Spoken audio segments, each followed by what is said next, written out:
tadi malam terus tanggal berapa ya? 15.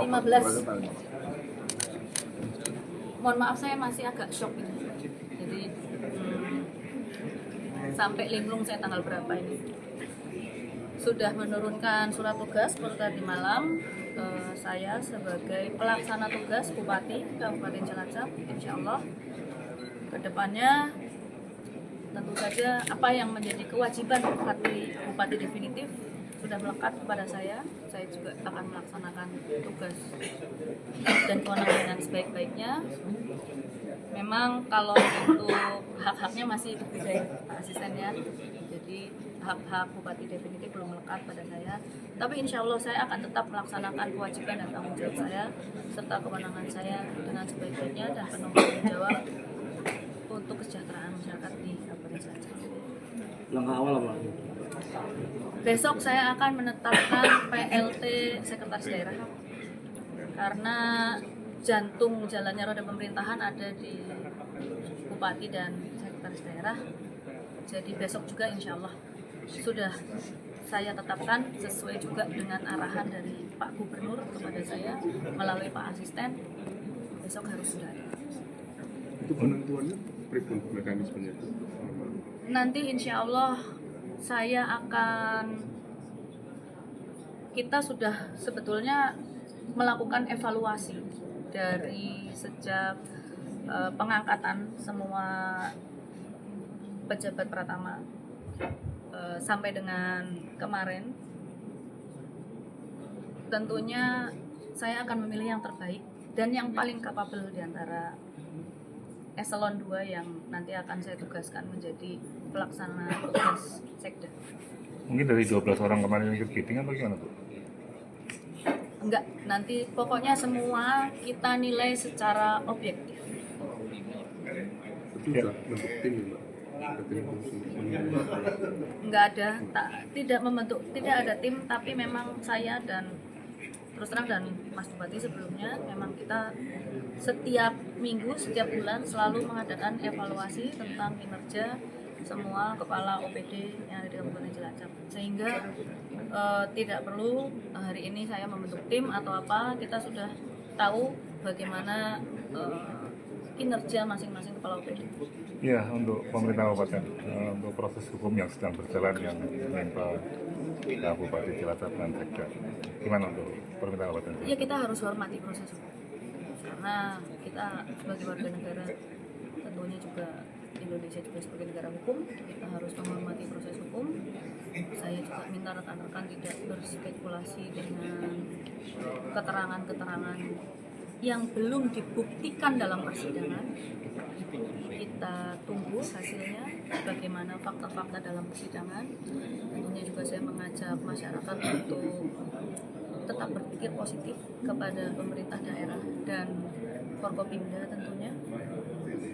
Tadi juga sudah Forkopimda menyatakan dukungan kepada pemerintah Kabupaten Cilacap dan menyatakan ketegasannya apabila ada aparaturnya yang melakukan ancaman atau permintaan kepada jajaran pemerintah Kabupaten Cilacap agar segera dilaporkan. Itu menjadi satu titik terang bagi jalannya roda pemerintahan Kabupaten Cilacap ke depan, insya Allah akan menjadi lebih baik. Untuk pendampingan hukumnya dari pemerintah? Untuk pendampingan hukum, saya rasa beliau sanggup untuk mengadakan sendiri. Ya, artinya dari 27 kemarin yang terperiksa di luar, mungkin gimana? Untuk yang terperiksa, saya minta tetap harus bertindak kooperatif dengan KPK. Apabila dilakukan pemeriksaan kembali, harus tetap memberikan keterangan yang sebetul-betulnya, yang sejelas-jelasnya demi penegakan hukum di Indonesia. Harapannya Bu untuk masyarakat Kabupaten Cilacap dengan kejadian ini?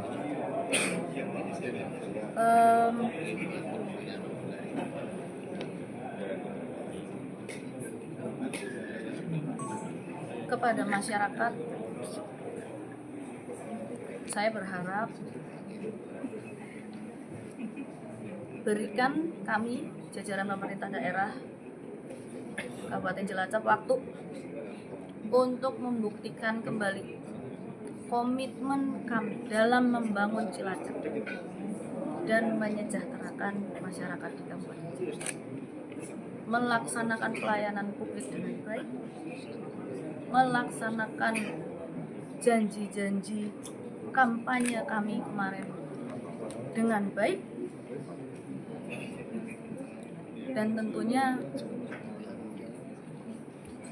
ujungnya adalah kesejahteraan masyarakat di Kabupaten Cilacap, pelaksanaan pemerintahan yang bersih, transparan, dan bermartabat.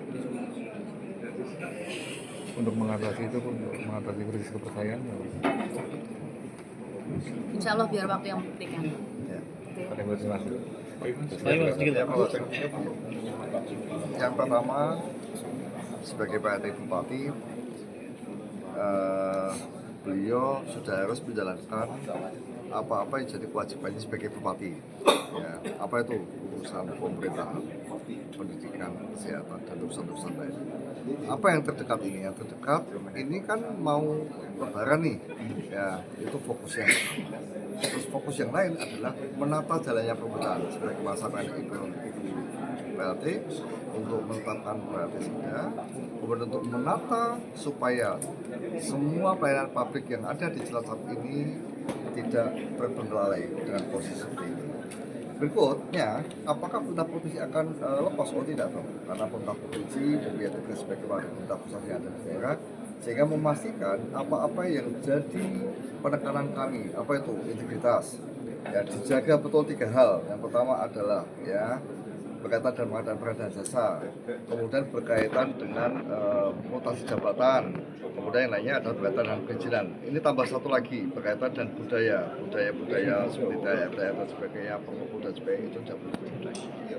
Hak masyarakat untuk tetap terlayani dengan baik harus dijalankan oleh Ibu PLT, Bupati, dan teman-teman semua. Dan kami juga mendukung dalam hal nanti terjadi sesuatu yang sifatnya urgent, baik itu berkaitan dengan penguatan sistem, berkaitan dengan fasilitasi undang-undang yang ada di sini, berkaitan dengan fasilitasi kesulitan Cilacap dalam memutuskan sesuatu, pemerintah provinsi selaku wakil pemerintah pusat yang dari daerah siap untuk membackup itu semua. Selamat kepada Ibu PLT untuk berjuang, dan kami juga meminta mohon kepada masyarakat Cilacap ya untuk beri kesempatan memperbaiki diri birokrasi yang ada di Cilacap, dan kami dari Provinsi Jawa Tengah mendapatkan pesan penting dari Bapak Gubernur ya agar roda pemerintahan yang ada di Cilacap berjalan baik-baik. Masih semua yang bertahan ya. Pak, himbauannya dong untuk kabupaten kota di Jawa Tengah ini agar tidak terjadi hal serupa. Teman-teman Bupati Wali Kota Jawa Tengah dan untuk semua ASN-nya Jawa Tengah, tolong ya tidak henti-hentinya kami memohon, kami mengetuk pintu ya. Bapak Gubernur, Bapak Wakil Gubernur telah menyampaikan, tolong jaga integritas. 3 hal yang titik rawan yang telah kami sampaikan, yang berkaitan dengan perizinan, ya pengadaan barang dan jasa, juga berkaitan dengan perizinan, tambah lagi dan budaya-budaya itu stop. Karena kenapa? Karena setiap ada permasalahan hukum yang ada di Jawa Tengah, yang paling rugi adalah masyarakatnya, yang paling rugi adalah kondisivitas wilayahnya, yang paling rugi adalah